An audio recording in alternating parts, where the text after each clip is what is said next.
Global Utopian Kingdom. Introduction. Brothers and sisters, there is nothing more beautiful in principle than the ideal of a global utopian kingdom, nor is there anything more beautiful in form.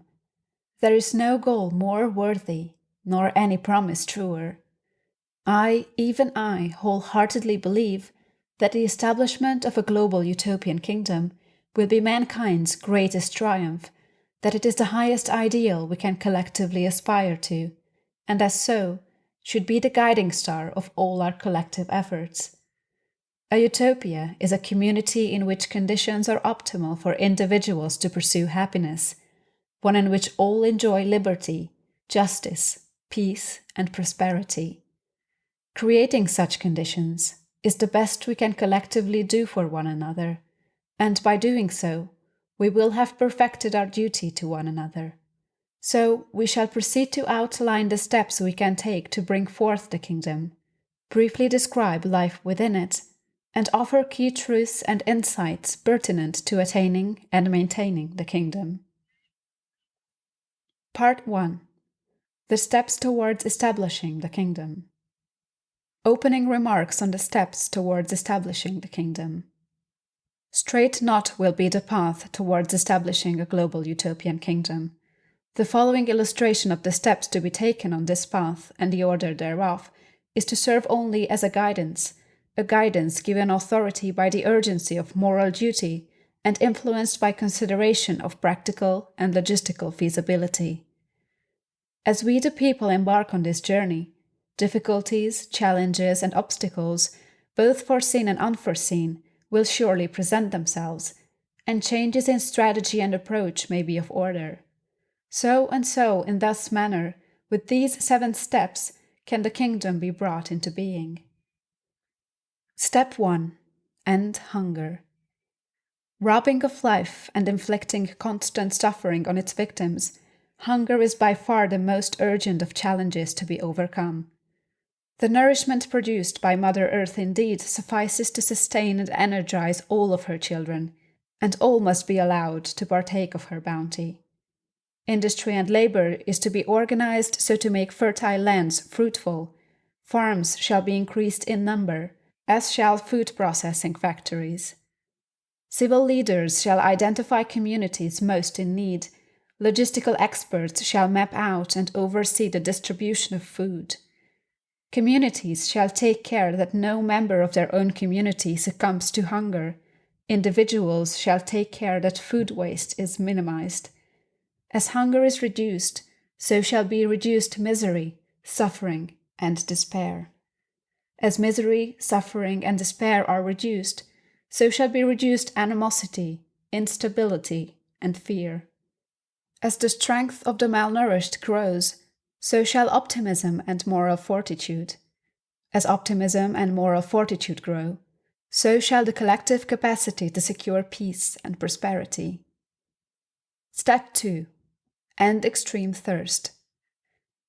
As victory over hunger draws near, clean water must begin to flow to the thirsty, and so too to they who must settle for impure water. Extreme thirst is agonizing and defeating, and the drinking of impure water risky and compromising. Urgently does duty demand the provision of clean water. States and labor shall be mobilized so to redirect clean water from areas in which it is abundant to areas in need. Also shall desalination plants be constructed, wells and channels dug, rainwater basins deployed, lakes and rivers tapped. As water flows to the thirsty, the mighty tides of desperation and hopelessness shall subside, and lo, ships sailing to the promised land will be more secure. Step 3. Clothe all. As thirst is being quenched, clothing must begin to make its way to the naked and otherwise exposed. This most basic of needs is the first line of defense against insects, sun rays, and the elements, and none shall be denied this necessity. Unused clothing shall be donated and directed where needed, and if necessary, cotton shall be farmed, and other fabrics produced at higher volumes. Suitable dress increases one's dignity, and as one is being lifted by an increase in dignity, an increase in strength of character may follow. When there is an abundance of strength of character in a land, the people therein inevitably prosper. Step 4. Shelter all. Much strength of character will be necessary to complete for all the provision of basic needs. Much mental and physical toil, too, shall be required as we act to provide shelter for all. Yet, alas, we must do so, for no one contributing to society, or willing to do so when called upon, need suffer the indignity and injury of not having a place to call home, of lacking adequate protection from Mother Nature and the elements, of not having a place to entertain family and friends, of not having a place to retreat to privacy and enjoy serenity. Thus can also be said for those who are unable to contribute to society due to illnesses of the mind or body, or limitations thereof. As for they who are of sound mind and body, yet desire not to contribute to society out of sloth, rebelliousness, or contempt, the people are morally obliged not to provide for them shelter, though if the people do so out of mercy and generosity, such shall be very well and very good. For those whom society is morally obliged to shelter, the state shall assist in acquiring land. Industry shall be mobilized to procure building material, and labor contracted to construct or add to developed living communities. As the unsheltered become housed, and the basic needs of every man, woman, and child are completely provided for, the urgency of moral duty shall be tempered, and clarity of mind will be more readily had. Verily, tranquillity will then descend upon peoples everywhere. When hunger and thirst hamstrung none, and all have a place to call home, exalted shall be the state of mankind, and the loftiest of goals, the global Utopian kingdom, shall be in reach. Step 5. Establish the conditions for perpetual peace. As none no longer suffer from lack of any basic need, and the people bask in tranquility and clarity of mind, work must begin on establishing the conditions for perpetual peace. The people shall unequivocally and emphatically declare war an unacceptable means of resolving disputes. So too shall the people declare any instigator of war, or any form of organized violence, an enemy of all, and subject to severe punishment. Once the people have declared thus, nations shall proceed to do away with all capacity to wage war and to destroy all instruments of war. The elimination of nuclear weapons and the means to develop such shall take precedence. The destruction of bombs and missiles shall follow, then the decommissioning of warplanes and warships. The disbanding of all national armies shall complete this process and bring lasting peace nearer to all. Indeed, the dissipation of the clouds of war will increase in luminescence the lights illuminating the path toward a brighter future for all, and the silencing of the drums of war will make the rhythms of life more harmonious. Step 6. Establish the kingdom. As nations lay aside their arms for the sake of peace and harmony, so too shall they lay aside their national interests and proceed to unite and form a single government, a global kingdom, thereby reducing division, competition, and cause for conflict among peoples. The mandate of this government shall be to serve as the supreme guarantor of justice and liberty, and to promote peace and prosperity. It shall be a meritocracy, and he who is deemed the wisest, justest, and most capable of the people shall be appointed king and preside over this government. The king shall exercise no direct power over the people, but shall serve the people as the chief executive of the government and supreme arbiter. Individual cities and towns shall serve as the base and loci of power, and no division of the government is to assume any power, duty, or responsibility better left to the people. A unity of state shall promote unity among all peoples, so too shall it strengthen the connections and bonds between them. A more united people is a stronger and more efficacious people, and will meet with more success in pursuing common goals, and in the individual pursuit of happiness. Step 7. Utopianize the kingdom. As unity takes root and the kingdom forms, work shall begin on creating utopian conditions in all communities, that is, on optimizing the conditions in which individuals pursue happiness. The nature of this work will vary with the geographic location of different communities and the particular characteristics and values of the people therein, and so too may the nature of this work change as times change and eras begin and end. Even so, some work shall be common to all communities, such as the work of providing and maintaining a healthy living environment for all. The work of establishing and maintaining utopian conditions shall be the business of life within the kingdom and be forever ongoing. It shall be carried out by the people, with the state playing a supplementary role where necessary. Once utopian conditions have been established in every community, humanity will have alas realized a global utopian kingdom. And lo, on that day the sun shall be more radiant than ever, nightfall more peaceful than ever. The smiles of men and women shall be brighter, their eyes stiller. The life force coursing through the universe shall be more electric than ever, the planet more lively than ever. Society will have ascended from a state of becoming into that of being. Closing remarks on the steps towards establishing the kingdom. In such manner, with these 7 steps, can the global utopian kingdom be brought into being. The completion of this journey will require much moral fortitude, determination, toil, and patience. So too will it require individuals to view and think about the world differently, and a global paradigm shift. Yes, this illustration has been much oversimplified, yet certain is its promise. The details this illustration is one for will undoubtedly manifest themselves by way of the brilliance and ingenuity of the people when circumstances necessitate them. Yet alas, we the people must will to rise and stand before the first step to be taken. Part 2. Life within the Kingdom. Chapter 1. The Conditions of Life. The conditions of life within the kingdom are to be optimal for the individual pursuit of happiness. Now, individual communities shall ultimately determine what specific conditions amount to being optimal, though still certain conditions shall indeed be common to all, such as an environment conducive to good health. In such an environment, healthy food is available, the water is clean, the air is safe to breathe, fitness and recreation centers are accessible, as are hospitals and other healthcare resources.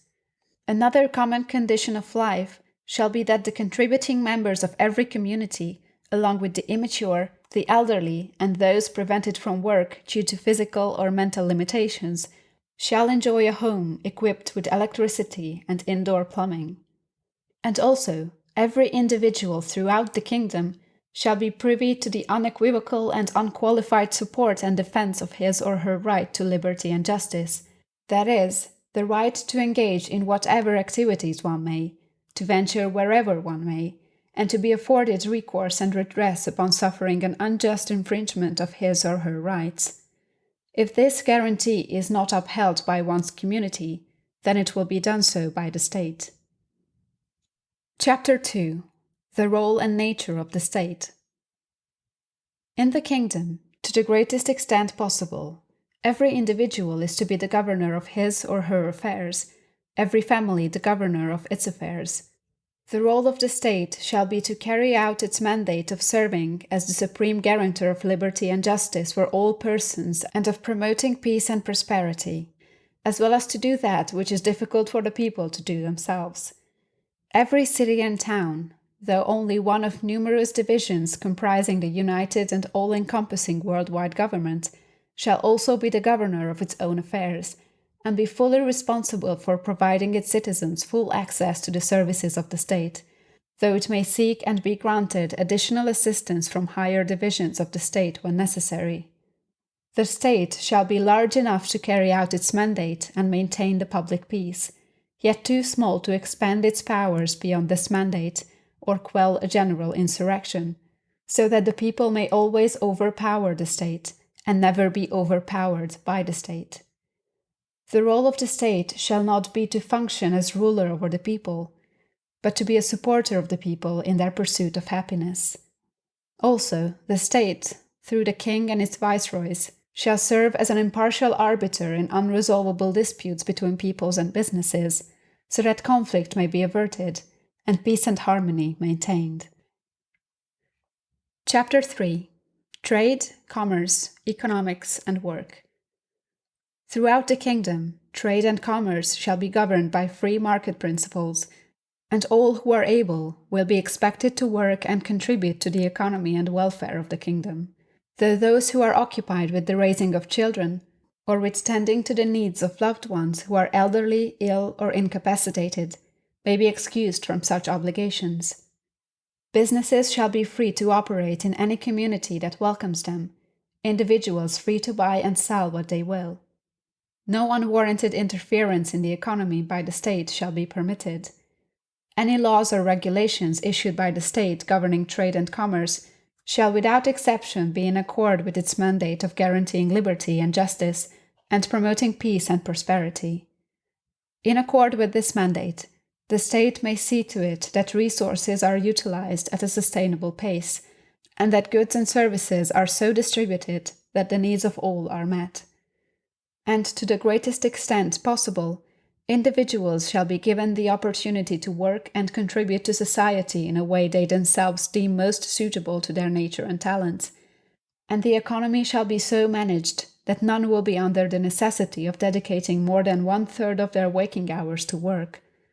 Thereby, all may have ample time to fulfill the various non-work-related obligations of life and pursue happiness. Part 3.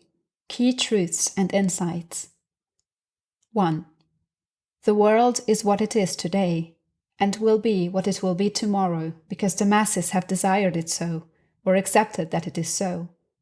We, the people, can shape the world in whichever way we deem fit. 2. The overarching task of life is the work of coexisting with one another and other life forms in a harmonious manner, and this simple truth must be kept in mind, lest we cause ourselves unnecessary confusion and difficulty. 3. Coexisting harmoniously with other people is neither simple nor easy, and it is among the great challenges of life. However, when those coexisting among one another live virtuously and behave ethically towards each other, much difficulty is removed from the task. 4. Maintaining peaceful and harmonious relations often requires sacrifice, as does the accomplishing of great feats. Sacrifices on a scale perhaps never seen before will be required if mankind is to establish and maintain peace and harmony throughout the earth. 5. The very nature of human beings, with our differences in personality and interests, and with our flaws and shortcomings, guarantees that disagreements and conflicts will inevitably arise as we endeavor to coexist with one another peacefully, and therefore perpetual and undisturbed harmony is unrealistic. However, if violence and warfare are not resorted to, the public peace may be maintained. 6. There almost certainly will always be individuals who do not embrace society, and who are mischievous, rebellious, and who seek to cause trouble. This is part of the challenge of life, and should not be cause for pessimism. 7. The widespread practice of virtue alone will resolve many of mankind's problems. Immoral conduct and the practice of vice is the greatest threat to social stability and the individual pursuits of happiness. 8. It is imperative that society is so organized that it is as easy as possible for individuals to practice virtue, for part of being human is having weaknesses and vices, and these are more difficult to overcome when encouraged or supported by social structure. 9. Life can be seen as an endless series of choices, often of such nature. Practice virtue or practice vice. Be selfish or be selfless. If the kingdom is to be brought into being, the masses must muster the strength to practice virtue and be selfless, over and over and over again. 10. Prioritization is necessary whenever there are multiple issues in need of being addressed. The provision of the basic needs of all human beings, food, water, clothing, and housing, must take precedence over all other issues facing humanity. 11. The earth is endowed with resources such that it can adequately support all life herein. None need go without. 12. If greed is held in check, not only will all enjoy sufficiency, but it may very well be possible that all will enjoy abundance. 13. To the extent that all human beings are seen as part of one big family, and to the extent that the entire earth and all its resources is seen as the common inheritance of all, is the extent that mankind will know peace and prosperity. 14. One's character is diminished by the refusal to make small sacrifices that can prevent another from enduring significant suffering.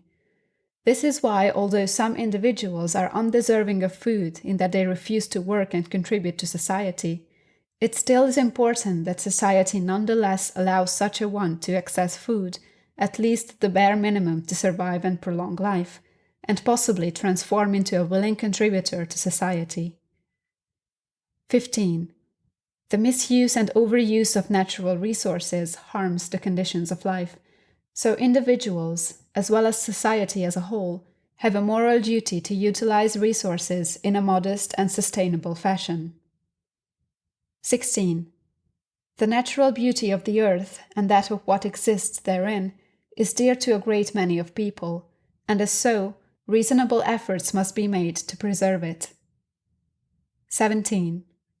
Injustice is an enemy of all, and must be combated wherever it arises, without exception. 18.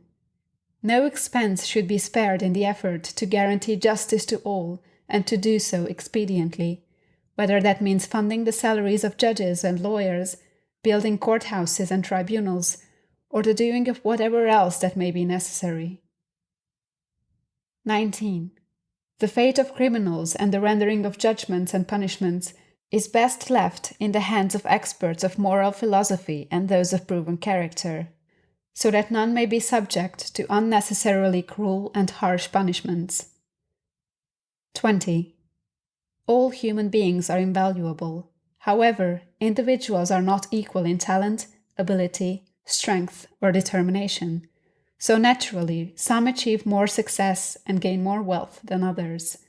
Equality is a noble goal, but it is imperative that society not unjustly limit or take from the gains of the gifted. 21. Human labor, natural resources, and knowledge has real value.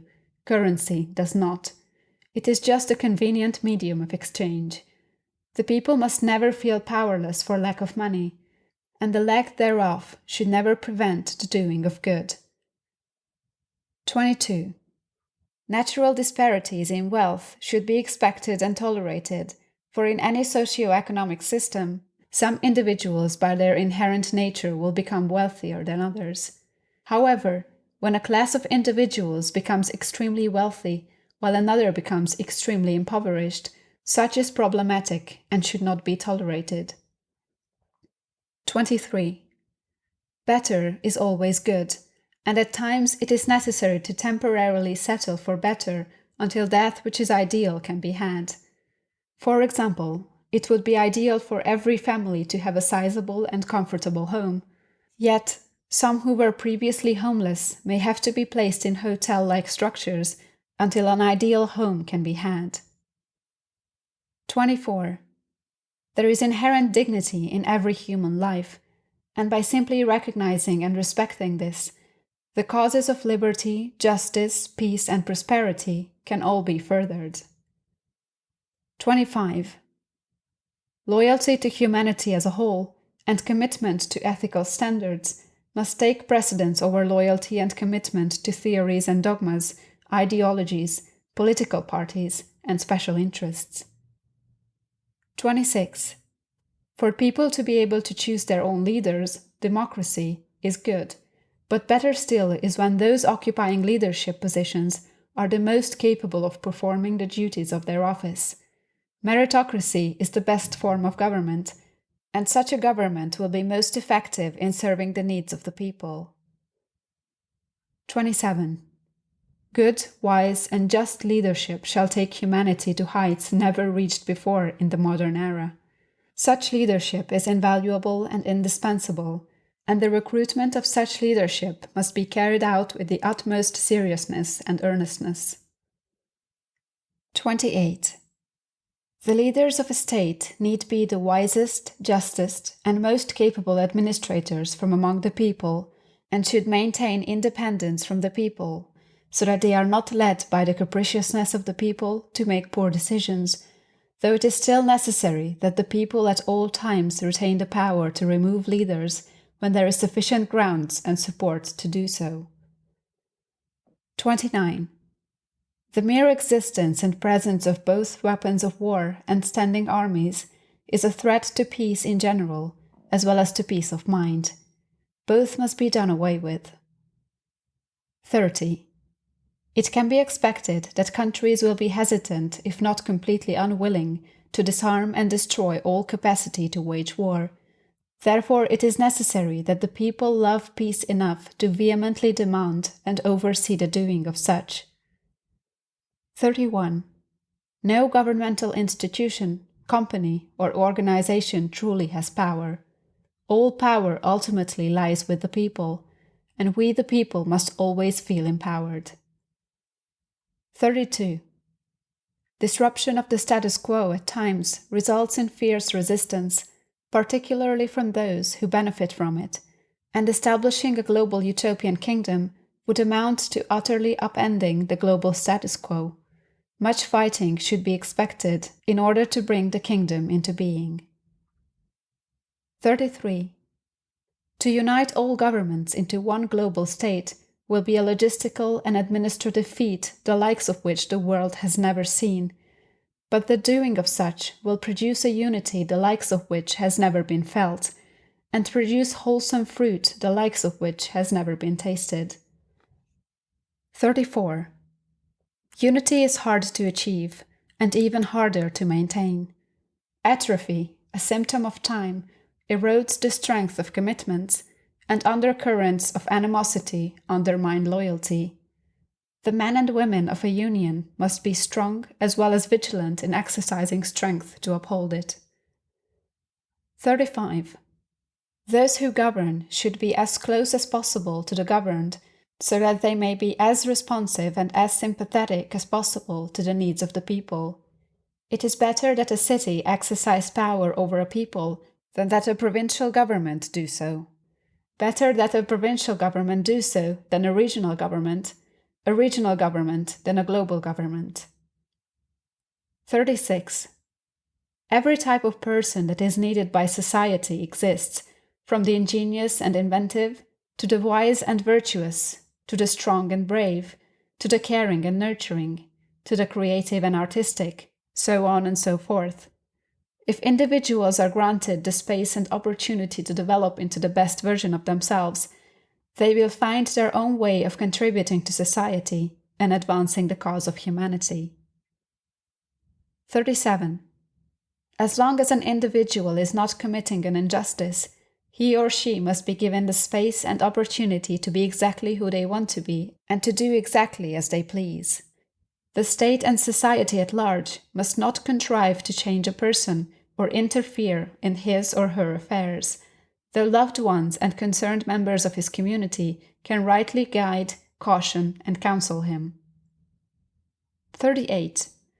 The purpose of any educational system for the development of the youth should be to best prepare them to contribute to society and lead a happy, fulfilling life. And in order to accomplish this, an educational system must focus heavily on cultivating virtue, morality, and character. 39. No expense should be spared in order to adequately raise and educate the youth, for an intelligent, respectful, and well-rounded young adult is an invaluable asset to society. 40. There is no shortage of brilliant individuals and ideas in this world, and to know such individuals and ideas is to be certain that solutions can be found to the various problems humanity faces. 41. There is no shortage of good people willing to do good works in order to further the cause of humanity, and moreover, there are countless people who currently populate the earth who need no convincing in order to be willing to contribute to a worthy cause. 42. The wise application of science and technology in bettering the conditions of life will greatly reduce the difficulty in establishing utopian conditions throughout the earth. 43. If individuals are to reach their full potential, and thus humanity as a whole, society, with particular focus on the economy, must be reorganized such that individuals, if they so will, enjoy ample time to cultivate virtue and realize personal growth, continue to learn, tend to the needs of family members, be charitable, give and receive love, exercise, enjoy rest and recreation, and explore the world and have adventures. 44. Even under ideal conditions, some will struggle to find happiness and fulfillment. Most fortunately, there exists a type of person who enjoys helping others find happiness and is perfectly willing to do so. 45. Suffering is a fact of life, and even when a global utopian kingdom is established and humanity reaches its full potential, life will never be all good for all people all the time. However, if unity and strength of character abound, most people will enjoy a happy existence most of the time, and this is the best that can be done. Conclusion. And so, brothers and sisters, we must have a collective vision and purpose, and there is no vision more beautiful than that of the global utopian kingdom, nor any purpose more worthy. Let us not waste time and energy on vain and shallow pursuits, nor waste life and treasure maintaining a world that is unbecoming of dignified and virtuous human beings. Let us not live, work, and die without furthering the cause of the entire race. Indeed, life is choices. Let us choose to unite our families and our nations into one body. Choose to nourish our beings with the light of one vision. Choose to coexist in peace and harmony under one kingdom. There is no direction for us to head except forward, towards the light, nowhere for us to journey to but home, to the glorious kingdom that awaits us. The vessels of a great life story are progress and growth. Let us progress and grow until we can do so no more, and make the story of the human race one of ultimate triumph. Let us bring forth and breathe life into the global utopian kingdom.